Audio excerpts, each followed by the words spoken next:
Welcome to Lesson 8.5, the Retirement Savings Contribution Credit, also known as the Saver's Credit. Tax credits are designed to offset tax liability in the form of refundable and non-refundable credits.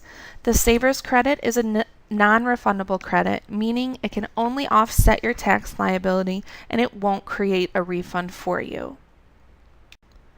There are only a few rules for the Saver's Credit. You must obviously have made a contribution to a retirement account. These are listed below, all the ones you'd expect, the traditional or Roth IRA, 401ks, or any government retirement plans. The taxpayer making the contribution must be 18 or older, cannot be a dependent, and cannot be a full-time student.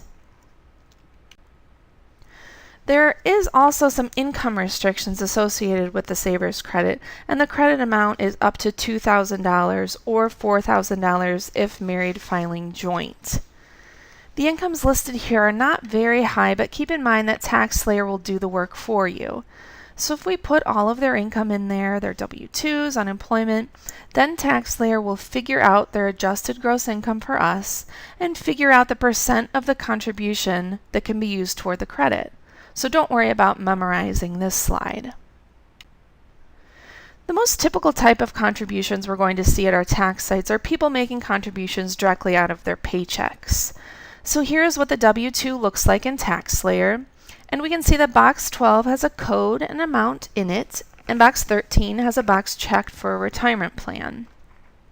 We want to keep an eye out for information in box 12 and 13 because if you accidentally miss these codes, it won't transfer to a Form 8880, which is how TaxSlayer calculates the amount of the credit. So here you can see we've entered it properly. We've got $9,500 in box 12. We have the code there, letting them know that it's a retirement plan, and we'll see here that the amount transferred to Form 8880 for us. Now we just need to answer some questions in here. This first box is telling you to verify with the taxpayer the qualifying retirement distributions. So the software wants to know if the taxpayer withdrew any of this retirement contribution, because then the amount of the credit will change. Same for the next line down, and then you will ask the taxpayer if they made any contributions to a Roth IRA. This next slide here comes from the publication 4012, page G6, and is a decision tree that you can go over with the taxpayer if they have any questions. Like I said before, TaxSlayer is going to figure this out for you. And finally, if the taxpayer qualifies for the credit, you'll find the amount on the 1040, line 51. Thank you for watching this training video. For questions, contact volunteer@refundohio.org.